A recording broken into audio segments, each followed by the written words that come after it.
Hello students, my name is Princy Parashar. आज अभिज्ञान गुरुकुल लेकर आया एरोमेटिक हाइड्रोकार्बन्स के जेई एडवांस सीरीज के पीवाईक्यूज का लेक्चर नंबर अराउंड ये हमारा 8th लेक्चर होगा, जिसमें हम एरोमेटिक हाइड्रोकार्बन्स की स्टडी करेंगे। इससे पहले हमने एल्केन्स के रिएक्शंस की स्टडी की है, एल्कीन्स के की है, अल्काइंस की है। ये हमारा 4th टॉपिक है एरोमेटिक हाइड्रोकार्बन्स। तो स्टार्ट करते हैं क्वेश्चन नंबर 1 से। Identify the correct order of reactivity in electrophilic substitution reaction. तो हमें पता होना चाहिए इलेक्ट्रोफिलिक सब्स्टिट्यूशन रिएक्शन के बारे में। इसके लिए तो इलेक्ट्रोफिलिक सब्स्टिट्यूशन रिएक्शंस जो होती हैं वो हमारे कौन से इफेक्ट को एक्टिवेट करती हैं। तो इलेक्ट्रोफिलिक सब्स्टिट्यूशन रिएक्शन हमारे plus I and plus M के डायरेक्टली प्रोपोर्शनल होती है, या प्लस आई और प्लस एम ग्रुप जो होते हैं हमारे, वो इलेक्ट्रोफिलिक सब्स्टिट्यूशन रिएक्शन को एक्टिवेट करते हैं। तो हमें इसमें चेक करना है प्लस आई ग्रुप या प्लस एम ग्रुप कौन सा है। CH3 का हमारे पास होता है प्लस आई इफेक्ट, Cl का हमारे पास होता है माइनस आई इफेक्ट, NO2 का हमारे पास होता है minus M and minus I effect. तो अब हमें इसे प्लस आई के ऑर्डर के अकॉर्डिंग दिखना है। तो ESR का करेक्ट रिएक्टिविटी ऑर्डर सबसे ज्यादा होगा 2, क्योंकि 2 हमारे पास प्लस आई इफेक्ट है। देन 1 न्यूट्रल है, ना इसमें प्लस आई ना इसमें माइनस आई, कोई ग्रुप ऐड नहीं है। फिर Cl माइनस और लास्ट में हमारा NO2 ग्रुप, क्योंकि इसका माइनस आई इफेक्ट सबसे ज्यादा होता है। अब ये हमें चेक करना है 2, 1, 3, 4। तो ये मैच हो रहा है हमारे ऑप्शन नंबर सी से। तो क्वेश्चन नंबर 1 का आंसर होगा सी। हमें ध्यान में रखना है ESR रिएक्शंस हमारी प्लस एम और प्लस आई ग्रुप को एक्टिवेट करती है। Which of the following compound does not dissolve in concentrated H2SO4 even in warming? Concentrated H2SO4 के साथ हमारे अनसैचुरेटेड मॉलिक्यूल्स रिएक्ट करते हैं। ये बात तो आपको पता होगी। अनसैचुरेटेड मॉलिक्यूल्स मींस जिसमें डबल बॉन्ड या ट्रिपल बॉन्ड प्रेजेंट है। तो हम डायरेक्टली इनके स्ट्रक्चर देखकर भी पता लगा सकते हैं। इथाइलिन में डबल बॉन्ड है, बेंजीन में डबल बॉन्ड है, हेक्सेन में कोई डबल बॉन्ड नहीं है, और एनिलीन में बेंजीन रिंग है। तो हमारे पास जो ऑप्शन है ओनली जिसमें डबल बॉन्ड नहीं है वो है हेक्सेन। बट अगर हम इथाइलिन की रिएक्शन करवाएंगे H2SO4 से तो वो CH3 CH2OSO3H में चेंज होगा। जैसे ये हमारा इथाइलिन है, इसकी हमने H2SO4 से रिएक्शन करवा दी है, तो ये CH3 CH2OSO3H में चेंज हो जाएगा। मतलब इसने डबल बॉन्ड को ब्रेक करके इसको सिंगल बॉन्ड मॉलिक्यूल में चेंज कर दिया। तो इसमें भी डबल बॉन्ड है, इसमें भी डबल बॉन्ड है, इसमें भी डबल बॉन्ड है। तो हमारा आंसर होगा सी, क्योंकि जब हम हेक्सेन की रिएक्शन कंसनट्रेटेड H2SO4 से करवाते हैं तो वो रिएक्शन पॉसिबल नहीं होती, क्योंकि उसमें ना कोई अनसैचुरेटेड बॉन्ड है जो H2SO4 से रिएक्ट करता है। तो हमारा सेकंड का आंसर होगा सी। Among the following compound that can be most readily sulfonated is, हमारे पास इसमें क्वेश्चंस दिए हैं, इसमें सबसे ज्यादा सल्फोनेटेड कौन सा होगा। मतलब मेनली डायरेक्ट क्वेश्चन में पूछा हुआ है। ये जो 4 ऑप्शन है हमारे पास, इसमें से सबसे ज्यादा कंपैटिबल कौन है ESR रिएक्शन करने के लिए। मतलब ये 4 कंपाउंड में से कौन सबसे जल्दी ESR रिएक्शन कर देगा। तो बेंजीन है, नाइट्रोबेंजीन है, टोलुइन है, क्लोरोबेंजीन है। अब क्लोरोबेंजीन हमने देखा था minus I group, nitrobenzene minus M minus I group, toluene plus I group, benzene neutral होता है हमारा, तो प्लस आई ग्रुप होते हैं, वो एक्टिवेट करते हैं हमारी ESR रिएक्शंस को। तो हमारा आंसर होगा टोलुइन। नेक्स्ट क्वेश्चन देखते हैं। The bond order of individual carbon carbon bond in benzene. तो बेंजीन में हमारे पास 6 pi इलेक्ट्रॉन्स है। तो हम देखते हैं सिंगल बॉन्ड का बॉन्ड ऑर्डर 1, डबल बॉन्ड का बॉन्ड ऑर्डर 2। तो अराउंड बेंजीन का अगर हम बॉन्ड ऑर्डर निकालेंगे तो 1.5 आता है, क्योंकि 3/2 से निकालना पड़ेगा हमें। मतलब 6 पोजीशन है और 3 डबल बॉन्ड है। मतलब इसमें कितने कार्बन है हमारे पास 6, और डबल बॉन्ड से हमारे पास 3। तो ऐसे हमें 1.5 इसका बॉन्ड ऑर्डर मिलेगा, क्योंकि 4 इसमें हमारे पास इलेक्ट्रॉन्स होंगे 3। मतलब ये अगर हमारा इलेक्ट्रॉन रेजोनेंस में जा रहा है तो ये हमारा इसका रेजोनेटिंग स्ट्रक्चर हो गया। तो 3 कार्बन पर हमारे 2 बॉन्ड के इलेक्ट्रॉन जा रहे हैं, तो इंडिविजुअल सब पे 3/2 आएगा। तो इसका बॉन्ड ऑर्डर 1.5 आएगा। 1.5 होता है हमारा 1 और 2 के बीच। तो between 1 and 2 because of resonance, क्योंकि ना इसमें डबल बॉन्ड स्टेबली होगा ना सिंगल बॉन्ड होगा, बॉन्ड हमेशा डीलोकलाइज करते रहेंगे due to resonance. Among the following the number of aromatic compound is, हमें ये मॉलिक्यूल्स दिए हुए हैं कुछ, इसमें से हमें चेक करना है एरोमेटिक है या नहीं है। एरोमेटिक के लिए हमने देखा था 4n+2 पाई इलेक्ट्रॉन्स होने चाहिए, स्ट्रक्चर हमारा प्लेनर होना चाहिए, स्ट्रक्चर हमारा कॉन्जुगेटेड होना चाहिए, तो ये हमें चेक करना है। तो यहाँ पर हमारे पास कितने पाई इलेक्ट्रॉन है, 2 4 6 8 पाई इलेक्ट्रॉन, तो ये तो हमारा हो गया एंटी एरोमेटिक। बट ये एक एक्सेप्शन है जिसका नेम है साइक्लोऑक्टाटेट्राईन।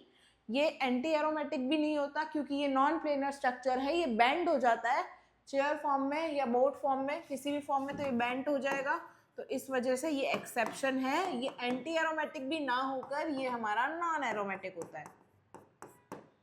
अब यहाँ पर चेक करेंगे 4 पाई इलेक्ट्रॉन्स, 2 पाई बॉन्ड में और एक नेगेटिव चार्ज, नेगेटिव चार्ज हमारा लोन पेयर के इक्वल होता है, तो 4 पाई इलेक्ट्रॉन, तो ये भी हमारा हो गया एंटी एरोमेटिक। यहाँ पर 2 पाई इलेक्ट्रॉन, तो 2 pi electron means N0, structure planar है, कॉन्जुगेटेड है, कॉन्जुगेशन चेक करने के लिए double bond single bond positive positive single bond double bond, मतलब प्रॉपर कॉन्जुगेशन है स्ट्रक्चर में, तो एक हमारा एरोमेटिक हो गया ये। अब यहाँ पर double bond single bond double bond single bond फिर सिंगल बॉन्ड, कॉन्जुगेशन ब्रेक हो गई, तो ये हमारा नॉन प्लेनर हो गया, तो ये हमारा हो गया नॉन एरोमेटिक।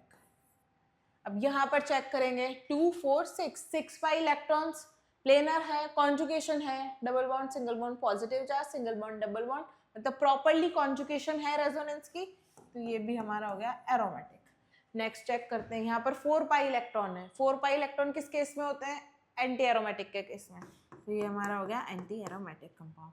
यहाँ पर 6 पाई इलेक्ट्रॉन्स हैं, कॉन्जुगेशन भी है और ये स्ट्रक्चर प्लेनर भी है, double bond single bond negative charge फिर सिंगल बॉन्ड और फिर डबल बॉन्ड, तो ये हमारा हो गया एरोमेटिक बिकॉज ये प्लेनर भी है, कॉन्जुगेटेड भी है, हकल रूल भी फॉलो कर रहा है। हकल रूल होता है 4n+2 पाई इलेक्ट्रॉन्स होने चाहिए।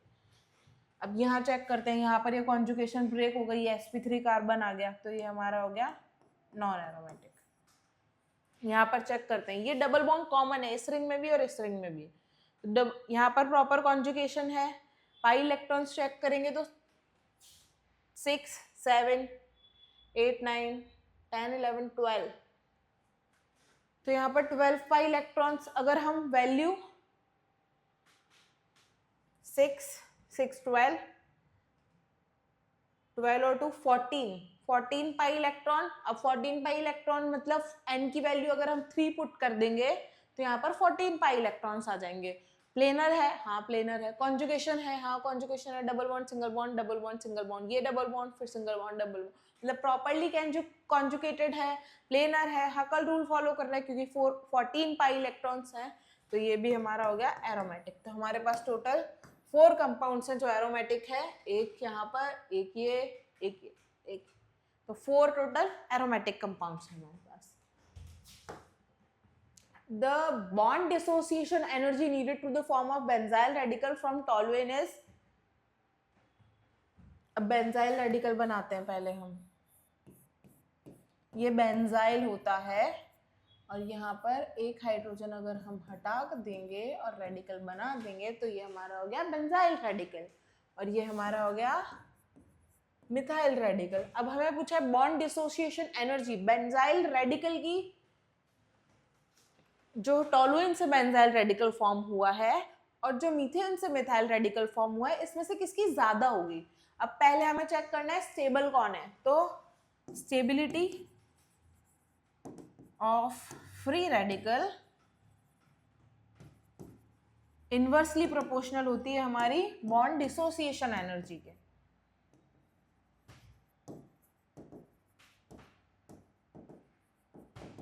तो स्टेबल सबसे ज्यादा कौन होगा, बेंजाइल रेडिकल, क्योंकि रेजोनेंस है यहाँ पर, एरोमेटिसिटी है यहाँ पर, तो ये इसकी स्टेबिलिटी ज्यादा होगी तो इसकी बॉन्ड डिसोसिएशन एनर्जी कम होगी, तो इसकी बॉन्ड डिसोसिएशन एनर्जी कम होगी, तो यहाँ पर आएगा the bond dissociation energy is less than formation of methyl radical to methane, क्योंकि ये स्टेबल ज्यादा है और स्टेबिलिटी ऑफ फ्री रेडिकल हमारे बॉन्ड डिसोसिएशन एनर्जी के इनवर्सली प्रोपोर्शनल होती है। नेक्स्ट क्वेश्चन, कॉल्बे इलेक्ट्रोलिसिस, ये हमने पढ़ा हुआ है ऑलरेडी, पोटेशियम सक्सिनेट का। ये क्वेश्चन एल्कीन का है, हमारे यहाँ पर आ गया है। इसमें अगर हम कॉल्बे इलेक्ट्रोलिसिस करवाएंगे तो हमारे पास क्या बनेगा? तो इसमें कॉल्बे इलेक्ट्रोलिसिस में ये बॉन्ड चले जाएंगे और यहाँ पर हमारा इथाइलिन फॉर्म होगा। यहाँ पर भी कर लेते हैं, हमने ये क्वेश्चन एल्कीन में भी किया है। Next question, ring is most strained, cyclopropane, cyclobutane and cyclopentane. ये हमारा साइक्लोप्रोपेन, ये हमारा साइक्लोब्यूटेन, ये हमारा साइक्लोपेंटेन। अब किसमें सबसे ज्यादा स्ट्रेन होगी? तीनों में sp3 कार्बन है। sp3 कार्बन का हाइब्रिडाइजेशन, sp3 कार्बन का बॉन्ड एंगल कितना होता है? 109 डिग्री 28 सेंस। ये हो गया हमारा sp3 का बॉन्ड एंगल। अब यहाँ पर 60 डिग्री है बॉन्ड एंगल, यहाँ पर 90 डिग्री है और यहाँ पर अराउंड 10 डिग्री कुछ आएगा। यहाँ पर अगर हम चेक कर रहे हैं तो सबसे ज्यादा स्ट्रेन, मतलब सबसे ज्यादा बॉन्ड एंगल में डिफरेंस साइक्लोप्रोपेन का आएगा। अगर इसमें से हम 60 माइनस करेंगे तो अराउंड हमारा आंसर 49 62 अराउंड आएगा, मतलब 49 अराउंड 50 डिग्री की स्ट्रेन इसमें आएगी अप्रॉक्स। और इसमें 90 डिग्री का अगर हम करेंगे तो इसमें हमारे पास 29 डिग्री अराउंड की स्ट्रेन आएगी। और यहाँ पर करेंगे तो बहुत कम, मतलब 1 डिग्री या 2 डिग्री की कुछ स्ट्रेन आएगी। तो सबसे ज़्यादा स्ट्रेन हमारे पास होगी साइक्लोप्रोपेन में, क्योंकि यहाँ पर sp3 कार्बन होने के बाद भी इसका बॉन्ड एंगल 60 डिग्री होता है।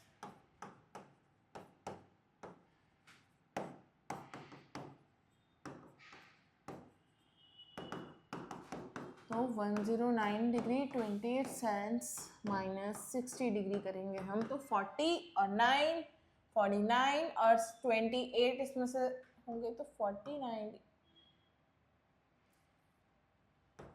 62 अराउंड इसकी वैल्यू आएगी। Electron donating substitute in benzene oriented the incoming electrophile group to the meta position. Electron donating substituent in benzene orients the incoming electrophile group to the meta position. इसमें ये बोला हुआ है कि हमारे पास अगर इलेक्ट्रॉन डोनेटिंग ग्रुप किसी benzene पे सब्सटीट्यूटेड है तो वो मेटा पर अगर कोई रिएजेंट या कोई न्यूक्लियोफाइल अगर अटैक करेगा तो वो इनकमिंग, मतलब उसकी वो अटैक करेगा मेटा पोजीशन पे। नहीं, बेंजीन पे हमारा इलेक्ट्रॉन विड्रॉइंग ग्रुप हमेशा हमारा ऑर्थो पैरा डायरेक्टिंग होता है। तो ये स्टेटमेंट हमारे पास हो गया फॉल्स, क्योंकि बेंजीन पे सब्स्टिट्यूशन ऑर्थो पैरा डायरेक्टिंग होता है। Next question, the reaction sequence, हमें इसमें से रिएक्शन करके देखनी है और ऑर्थोजाइलिन किसमें फॉर्म होगा हमें वो देखना है। तो फर्स्ट हम रिएक्शन देखते हैं, NaNO2 NHCl। तो इसकी रिएक्शन हम NaNO2 और HCl से करवाएंगे तो हमारे पास ये मिथाइल और यहाँ पर N2Cl मिलेगा, N2 + Cl-। अब यहाँ पर हमने Cn की रिएक्शन करवानी है। अब N2Cl हट जाएगा, CuCN से रिएक्शन करवाएंगे तो यहाँ पर मिथाइल तो रहेगा ही, अब यहाँ Cn आ जाएगा। अब Cn का डिबाइल H से हम ऑक्सीडेशन करवाएंगे, क्योंकि डिबाइल H हमारा ऑक्सीडेटिंग रिएजेंट है। तो हमारे पास नेक्स्ट प्रोडक्ट बनेगा यहाँ पर मिथाइल ग्रुप और यहाँ पर CHO। अब CHO बन चुका है। अब N2H4KOH की प्रेजेंस में इसकी हमने हीट करवानी है, हीट करना है इसको। अब अगर इसको हीट करेंगे तो ऑक्सीजन इसमें से चला जाएगा और ये हमारा चेंज हो जाएगा CH3, इसका रिडक्शन हो जाएगा CH3। तो इसे ही हम बोलते हैं ऑर्थोजाइलिन। तो ये प्रोसेस है हमारा ऑर्थोजाइलिन फॉर्म होने का। तो हमारा A तो हो गया इसका आंसर। अब MCQ है विद 1 और मोर करेक्ट आंसर, तो बाकी रिएक्शन भी हमको चेक करके देखनी पड़ेगी कि किसमें और हमारा फॉर्म हो रहा है। तो अब B चेक करते हैं। B में हमारे पास MgBr है, तो यहाँ पर ये इसकी रिएक्शन MgCO2 से कुछ करवाई है हमने, तो यहाँ पर मिथाइल रहेगा और ये COH आ जाएगा। CO2 और Mg की प्रेजेंस में अगर Br की रिएक्शन करवाएंगे तो COH आ गया। फिर हम SOCl2 से इसकी रिएक्शन करवा देंगे।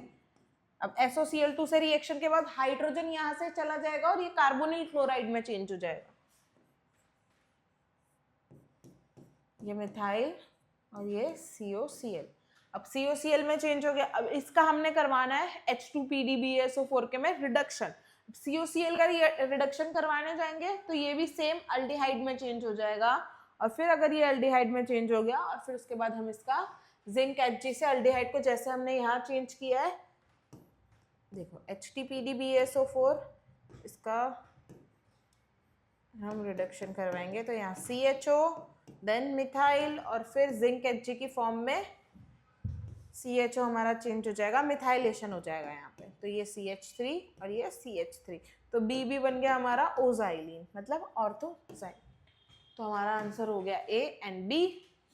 अब देखते हैं हम रिएक्शन C। अब C के केस में BH3 है तो डबल बॉन्ड तो ब्रेक होगा, हाइड्रोजनेशन भी होगा। अब हाइड्रोजनेशन होने के बाद ये सीधा हमारा BH3 है और उसके साथ H2O2 NaOH दिया हुआ है, तो OH ऐड करेगा BH3 के, मतलब एंटी मार्कोनिकॉफ रूल लगेगा यहाँ पर। अगर BH3 नहीं होता तो OH यहाँ ऐड करता with Markovnikov rule, but BH3 है तो हमारा OH इधर ऐड करेगा। तो फर्स्ट प्रोडक्ट हमारे पास बनेगा Me,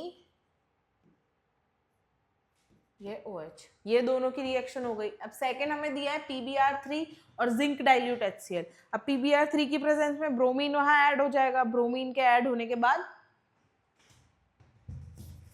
सेकेंड प्रोडक्ट हमारा after second reaction with PbR3, methyl यहाँ पर 1 2 3, ये ब्रोमिनेशन हो जाएगा।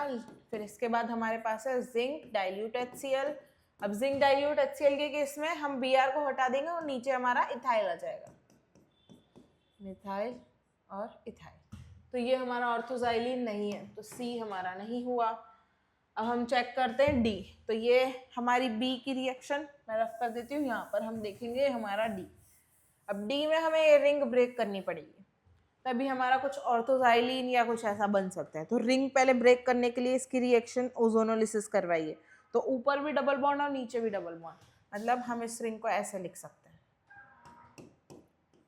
ये यहाँ पर डबल बॉन्ड और ये यहाँ पर डबल बॉन्ड। अब ये डबल बॉन्ड फॉर्म हो गए। अब इसके बाद ओजोनोलिसिस के बाद N2H4 करवाया है, N2H4 वही डबल बॉन्ड पूरा हट जाएगा और ये फाइनली चेंज हो जाएगा, ये ऐसे मिथाइल और नीचे हमारे पास आ जाएगा इथाइल। तो ये भी हमारा ऑर्थोजाइलिन नहीं है। तो हमारा क्वेश्चन नंबर 10 का आंसर हुआ A एंड B।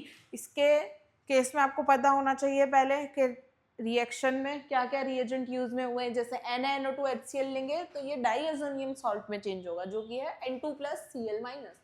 फिर CuCN इसको हटा के साइनाइड अटैक करने चला जाएगा, D/LH उसको ऑक्सीडाइज करेगा और फिर N2H4 उसका अल्काइलेशन करेगा, तो ऑर्थोजाइलिन में चेंज हो जाएगा। ये है हमारा क्वेश्चन नंबर 10। नेक्स्ट क्वेश्चन देखते हैं। Choose the correct option that give aromatic compound as a major product. हमने चेक करना है हमारा एरोमेटिक कंपाउंड कौन सा इसमें रिएक्शन में फॉर्म होगा।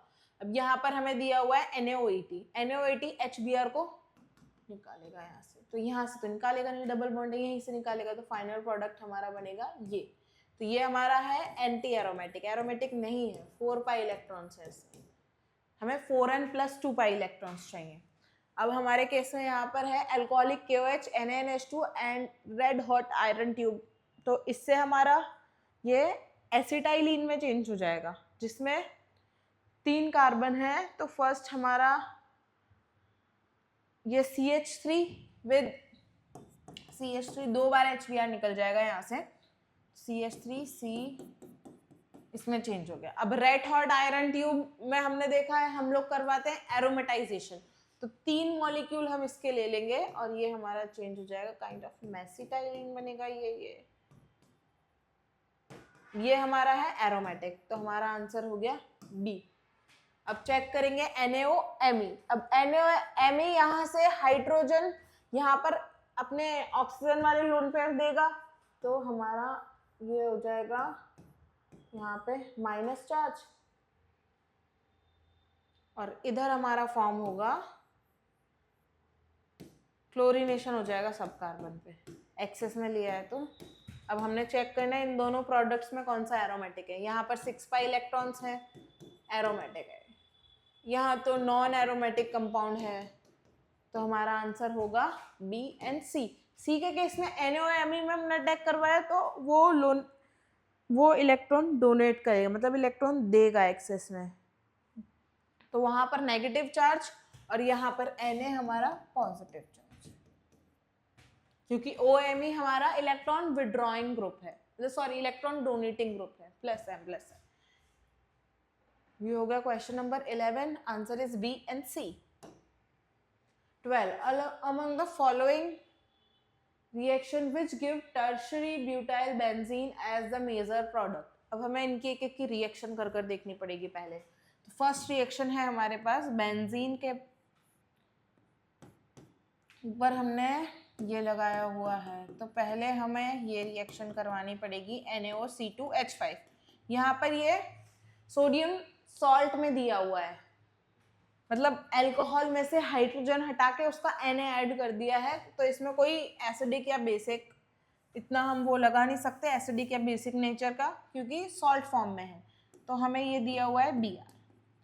अब Br इस सॉल्ट फॉर्म में ये इसकी प्रेजेंस में रिएक्शन करता है, तो ये ऐसे चेंज हो जाता है।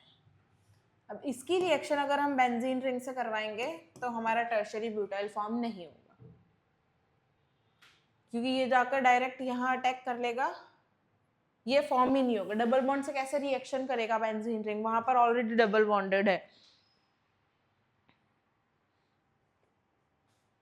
तो इसकी डायरेक्ट रिएक्शन होगी नहीं, तो ए तो हमारा नहीं है आंसर। अब हम चेक करते हैं बी के केस में यहाँ पर हमें दिया हुआ है Cl। अब ये Cl हट जाएगा, पॉजिटिव चार्ज हमारे पास यहाँ आ जाएगा, पॉजिटिव चार्ज आ गया। अब पॉजिटिव चार्ज ये हमारा हो जाएगा कार्बोकैटायन रीअरेंजमेंट। इसके रीअरेंजमेंट के केस में हम ये कार्बोकैटायन रीअरेंजमेंट के केस में हम लोग 1 डिग्री कार्बोकैटायन से फॉर्म करते हैं 2 डिग्री कार्बोकैटायन, और 2 डिग्री कार्बोकैटायन से फॉर्म करते हैं 3 डिग्री कार्बोकैटायन। तो यहाँ पर 1 डिग्री कार्बोकैटायन है, अब इसको हमें स्टेबल करना है, तो ये 3 डिग्री कार्बोकैटायन में चेंज होगा। ये हो गया 3 डिग्री कार्बोकैटायन में, फिर अल्काइलेशन हो जाएगा और बेंजीन रिंग से डायरेक्ट ये 3 डिग्री कार्बोकैटायन ऐड हो जाएगा।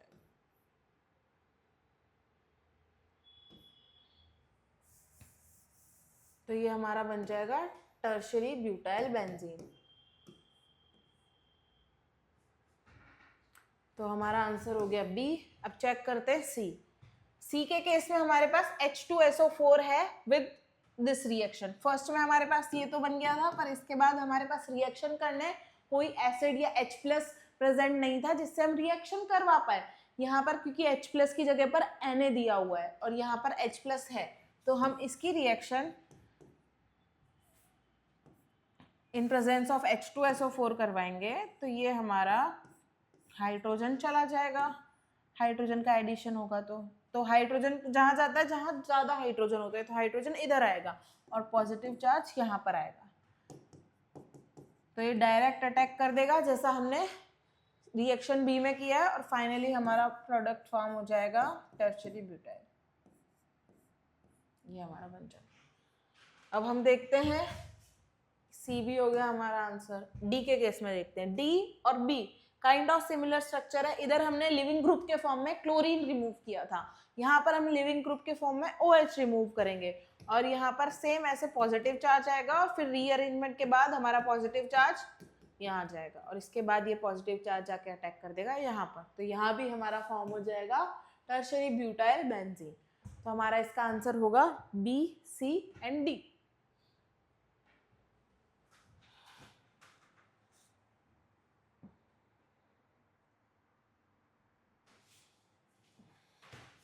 नेक्स्ट क्वेश्चन देखते हैं, question number 13। The major product you in the following reaction is. हमें रिएक्शन दी हुई है, इसका टी और यू स्ट्रक्चर, तो हमें पूछा है यू क्या होगा। तो पहले हमें हाई प्रेशर और हीट में अल्काइलेशन करवाना है दिस एल्कीन मॉलिक्यूल। तो एल्कीन मॉलिक्यूल दिया हुआ है हमें, तो इसमें H+ भी साथ में है। तो जैसा हमने कार्बोकैटायन रीअरेंजमेंट लास्ट टाइम किया था लास्ट क्वेश्चन में, वैसा ही इधर करेंगे। इसकी रिएक्शन पहले हम करवाएंगे H+ से।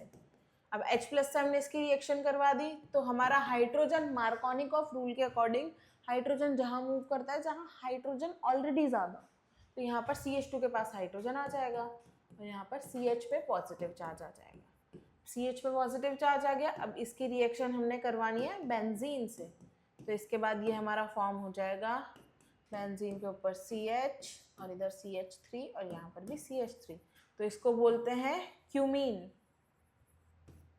तो हमारा T होगा क्यूमीन। अब क्यूमीन के केस में हमने ऑक्सीजन की रिएक्शन करवानी है, तो ऑक्सीडेशन के जो रिएजेंट्स हम पढ़ते हैं तो उसमें पहला ही हमारा होता है ऑक्सीजन। तो ऑक्सीजन फॉर्म करता है हमारा पेरोक्साइड, और ऑक्सीजन एक्ट करेगा जहां पर सबसे ज्यादा स्टेबल कार्बोकैटायन फॉर्म होगा यहाँ पर, तो डायरेक्ट हमारा ऑक्सीजन अटैक करेगा इधर। तो ये हमारा फाइनल प्रोडक्ट बनेगा, ये CH3 यहाँ पर, एक CH3 यहाँ पर, ये दोनों इस कार्बन से अटैच हो गए। अब यहाँ पर हमारा ऑक्सीजन एक OH, ये तो हमारा इससे स्ट्रक्चर फॉर्म हो रहा है। इसका आंसर हमें क्या है? C। इसका आंसर देखो C से मैच हो रहा है, तो हमारा आंसर होगा 13 का C, क्योंकि पेरोक्साइड फॉर्म करता है ऑक्सीजन हमारा, और ये हमारा बनाता है क्यूमीन। तो इसके मैकेनिज्म में हमारा होगा कार्बन रीअरेंजमेंट।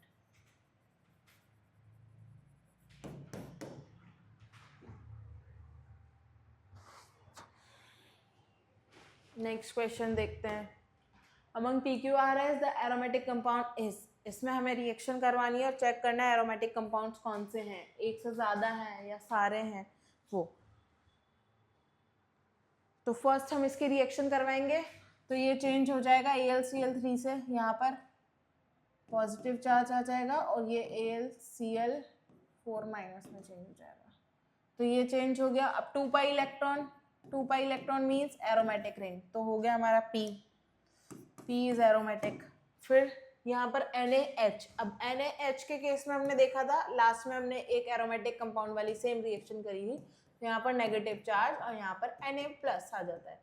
तो यहाँ पर 6 पाई इलेक्ट्रॉन्स, प्रॉपर कॉन्जुगेशन भी है, एरोमेटिक रिंग, तो Q भी हमारा हो गया aromatic.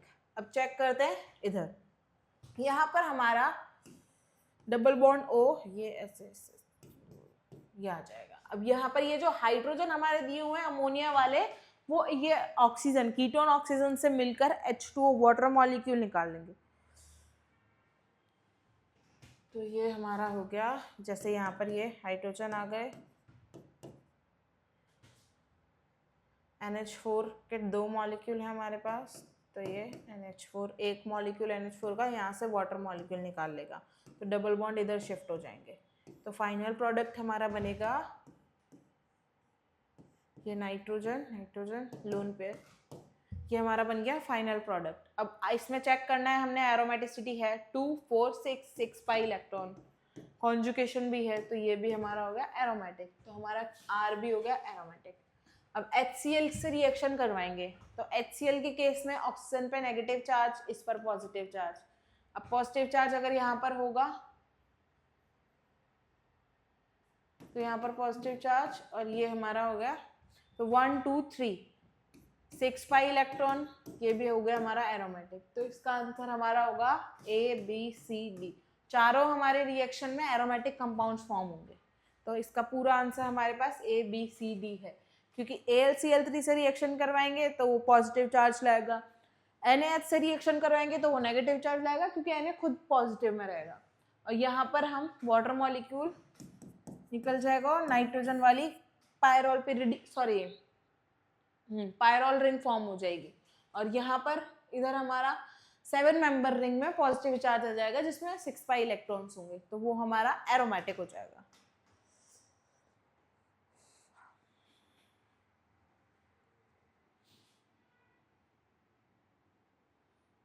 Next question, toluene when treated with Br2Fe gives orthobromotoluene as a major product using CH3 group. Toluene react with Br2Fe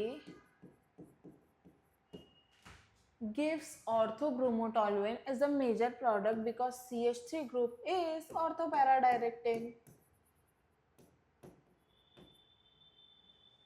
ortho para directing, तो para directing भी होगा, तो हमारा आंसर ए हुआ। Activate the ring by hyperconjugation, क्योंकि यहाँ पर जो हमारी हाइपर कॉन्जुगेशन होगी वो भी ज़्यादा होगी, क्योंकि नंबर ऑफ अल्फा हाइड्रोजन ज़्यादा होंगे। मेटा डायरेक्टिंग नहीं होता, डीएक्टिवेट नहीं होता, कभी डीएक्टिवेट होता तो रिएक्शन नहीं होती, तो हमारा आंसर हो गया A and C. An aromatic molecule will have 4n+2 pi electron, planar or cyclic. So 4n+2 pi electron, planar and cyclic. B, C and D. Give reason for the following. ये हमें statements दिए हुए हैं कुछ, इनका reason हमें देना है विद रिएक्शन या विद थ्योरी, हम देखते हैं। Tertiary butyl benzene does not give benzoic acid on treatment with acidic KMnO4। ये है हमारा टर्शरी ब्यूटाइल बेंजीन, तो ये हो गया बेंजीन पे 4, ठीक है। तो ये KMnO4 के साथ रिएक्शन करने के बाद बेंजोइक एसिड क्यों नहीं देता? बाकी सारे अल्काइल मॉलिक्यूल्स, मतलब कोई भी अल्काइल ग्रुप अगर बेंजीन से अटैक होगा तो वो देगा। क्यों नहीं देता? क्योंकि यहाँ पर कोई अल्फा हाइड्रोजन प्रेजेंट नहीं है, यहाँ पर कोई हाइड्रोजन नहीं है जो KMnO4 से रिएक्ट कर उसे बेंजोइक एसिड में फॉर्म कर रहा है। No hydrogen present in benzene ring first carbon। तो स्टेबल कार्बन पर कोई हमारे पास हाइड्रोजन प्रेजेंट नहीं। Toluene reacts with bromine in presence of light to give benzyl bromide, while in presence of FeBr3 gives para-bromotoluene। give explanation of above observation। तो first हम देखते हैं टॉलुइन की रिएक्शन ब्रोमीन के साथ। ये हमारे पास है टॉलुइन, इसकी रिएक्शन हमने करवाई है Br2 और सनलाइट को लिखते हैं H। तो यहाँ पर Br2 अगर सनलाइट की प्रेजेंस में रिएक्शन करता है तो कौन सी रिएक्शन होती है? Free radical. तो Br दो रेडिकल में फॉर्म होगा, तो फ्री रेडिकल रिएक्शन होने की वजह से ये यहाँ पर Br आ जाता है, तो ये चेंज हो जाता है बेंजाइल ब्रोमाइड में। बट यहाँ पर अगर हम रिएक्शन FeBr3 की प्रेजेंस में करवाते हैं तो वो हमारी इलेक्ट्रोफिलिक सब्स्टिट्यूशन रिएक्शन हो जाती है। और बेंजीन में जो इलेक्ट्रोफिलिक सब्स्टिट्यूशन रिएक्शंस होती हैं वो होती हैं ऑर्थो पैरा डायरेक्टिंग, तो इसलिए ये हमारा FeBr3 फॉर्म करेगा इलेक्ट्रोफिलिक सब्स्टिट्यूशन रिएक्शन, जो कि हमारी होती है ऑर्थो पैरा डायरेक्टिंग। और ब्रोमीन की साइज होती है काफ़ी बड़ी, तो ऑर्थो के कंपेयर में जो पैरा पर है वो ब्रोमीन ज़्यादा प्रेफर करेगा अटैक करना। तो यहाँ पर ये हमारी फर्स्ट रिएक्शन हो गई। सेकेंड रिएक्शन में सेम मॉलिक्यूल हम ले लेंगे और इसकी रिएक्शन FeBr3 से करवा देंगे। अब FeBr3 से रिएक्शन करवाने के बाद ये पैरा ब्रोमोटॉलुइन में चेंज हो जाएगा, क्योंकि इलेक्ट्रोफिलिक सब्स्टिट्यूशन रिएक्शन होगी और यहाँ पर फ्री रेडिकल रिएक्शन होगी। Although benzene is highly unsaturated, normally it doesn't go under addition reaction। चलो, बेंजीन हाईली अनसैचुरेटेड है क्योंकि उसमें डबल बॉन्ड्स हैं काफ़ी सारे, मतलब 3 डबल बॉन्ड्स हैं ऑलरेडी, बट वो अंडर वो एडिशन रिएक्शन, मतलब एडिशन रिएक्शन क्यों नहीं परफॉर्म करता? क्योंकि उससे उसकी एरोमेटिसिटी ब्रेक हो जाएगी। तो benzene only perform substitution reaction, क्योंकि सब्स्टिट्यूशन रिएक्शन से उसकी एरोमेटिसिटी में कुछ फर्क नहीं पड़ता और बेंजीन की एरोमेटिसिटी ब्रेक नहीं होती।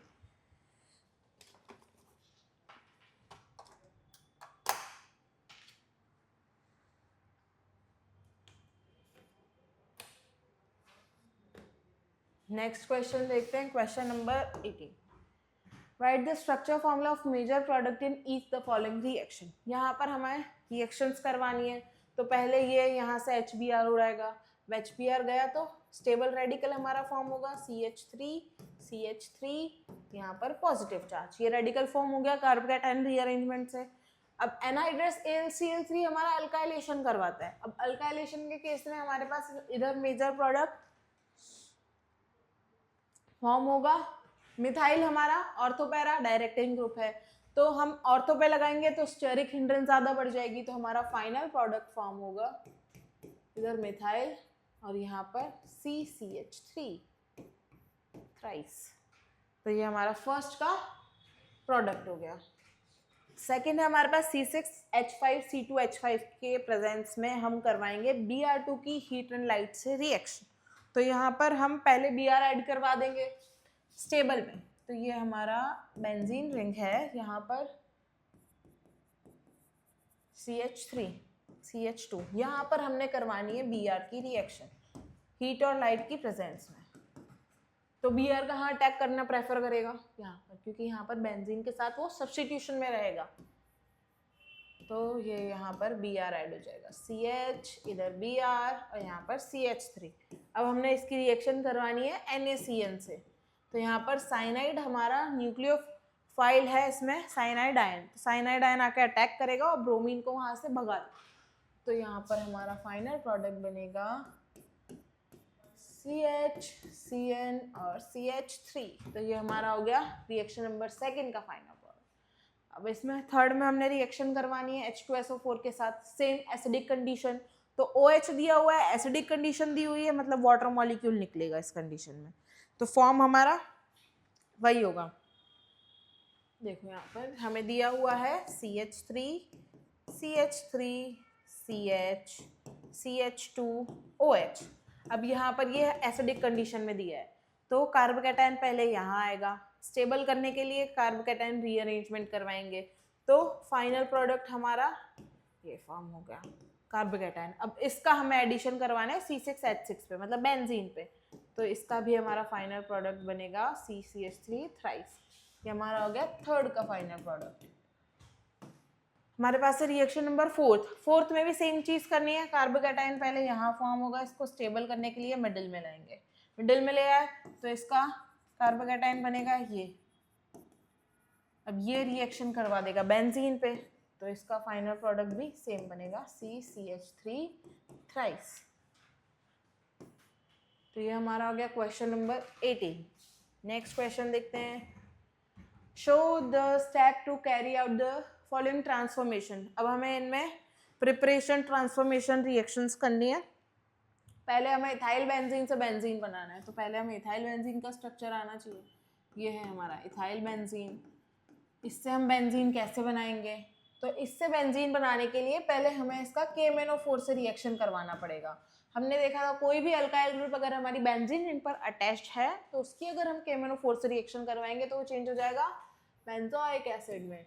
और फिर बेंजोइक एसिड को अगर हम हीट करेंगे तो वो हमें CO2 मॉलिक्यूल की फॉर्म में निकल जाएगा और वो हमें फॉर्म होगा बाद में बेंजीन रिंग। तो हीट करेंगे सोडा लाइम की प्रेजेंस में, NaOH CaO प्लस NaOH होता है हमारा सोडा लाइम। तो ये हमारा CO2 की फॉर्म में निकल जाएगा और यहाँ पर हमारी बेंजीन रिंग फॉर्म हो जाएगी। तो ये हमारा फर्स्ट ट्रांसफॉर्मेशन हो गया। सेकेंड हमारे पास इथाइल बेंजीन से हमें बनाना है 2-फिनाइल प्रोपेनोइक एसिड। तो फर्स्टली इथाइल बेंजीन की रिएक्शन हम करवा देंगे, 2 KMnO4 के साथ करवाएंगे तो भी वही होगा। इसमें दो तरीके हैं। पहले हमें इसका ब्रोमिनेशन करवाना पड़ेगा। तो ये ब्रोमिनेशन करवाने के बाद ब्रोमीन अटैक करेगा यहाँ पर CH3। इसके बाद हम इसको दो स्टेप्स में ले जाते हैं। एक हम इसको फ्रिडलक्राफ्ट से भी ले जाते हैं और दूसरा हम इसको ग्रिगनार से ले जाते हैं। फ्रिडलक्राफ्ट तो हमने ब्रोमिनेशन तो हमने करवा दिया। अब इसके बाद अगर हम NaCN से रिएक्शन करवा देंगे तो यहाँ पर साइनाइड आ जाएगा।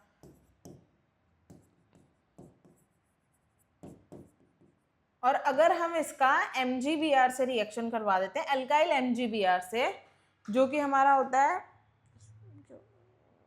ग्रिगनार रिएजेंट, तो MgBr हमारा इधर अटैक कर लेगा। Mg से रिएक्शन करवानी है तो यहाँ पर MgBr आ जाएगा, Br के साथ साथ वहाँ पर MgBr आ जाएगा और फिर उसको CO2 वगैरह से हम रिएक्शन करवाएंगे। तो देखो पहले ऊपर वाली देखते हैं। चलो एक स्टेप करते हैं। पहले NaCN से रिएक्शन करवा दी तो ब्रोमीन को हटा के हमारा साइनाइड वहाँ आ गया। अब हम इसका ऑक्सीडेशन करवा देते हैं H+, तो ये हमारा चेंज हो जाएगा CH3COOH। तो ये हमारा हो गया 2-फिनाइल प्रोपेनोइक एसिड, 1 2 3। हम ऐसे नंबरिंग करते हैं 1 2 3। तो ये 2 पे फिनाइल है और ये प्रोपेनोइक एसिड है। एक तरीका ये है। फिर अगर हमने इसकी Mg से रिएक्शन करवा दी है यहाँ पर, तो दूसरा तरीका है हमारे पास CH MgBr और इधर CH3। फिर इसकी रिएक्शन हम करवाएंगे CO2 और H2O से, तो ये हमारा चेंज हो जाएगा सेम 2 फिनाइल प्रोपेनोइक एसिड में। तो 2 तरीके हैं हमारे पास 2 फिनाइल प्रोपेनोइक एसिड बनाने की। अगर हमें बोलेंगे कि हमें 2 या 3 स्टेप में बनाना है तो हम इजी वे ये लेंगे, अगर हमें ज़्यादा का बोलेंगे तो हम ये लेंगे। तो दोनों में से किसी भी तरीके से आप बना सकते हैं। Next question, question number 20। Normally benzene ring gives electrophilic substitution reaction rather than electrophilic addition reaction although it has double bond. Normally जितने भी हमारे डबल बॉन्ड वाले मॉलिक्यूल्स होते हैं, जैसे हमारे अगर हम देखेंगे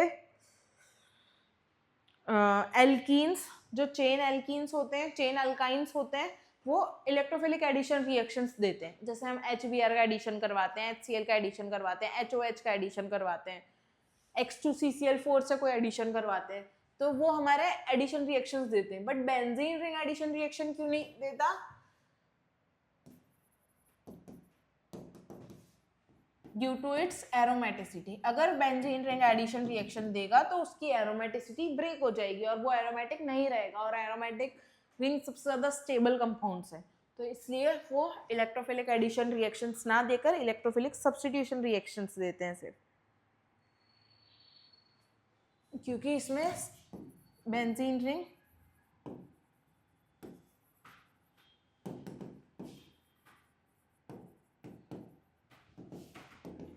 इलेक्ट्रोफिलिक सब्स्टिट्यूशन रिएक्शन में बेंजीन रिंग स्टेबल होती है।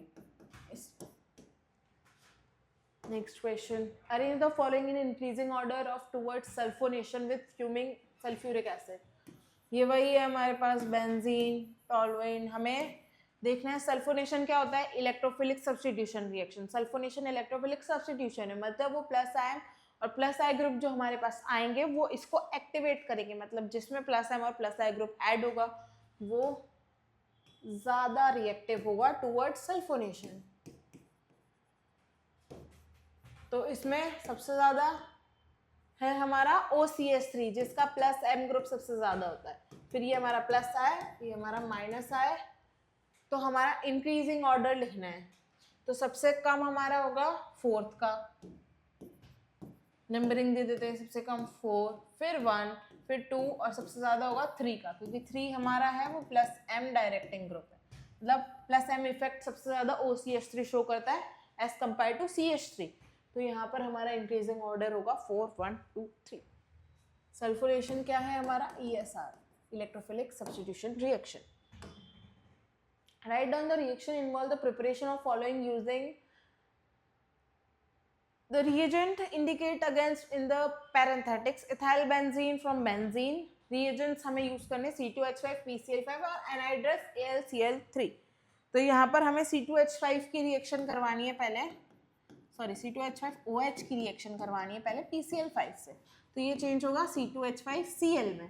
अब C2H5Cl की रिएक्शन हमने करवानी है बेंजीन से, तो बेंजीन से ये करवाएंगे हम C2H5Cl की reaction with presence of anhydrous AlCl3।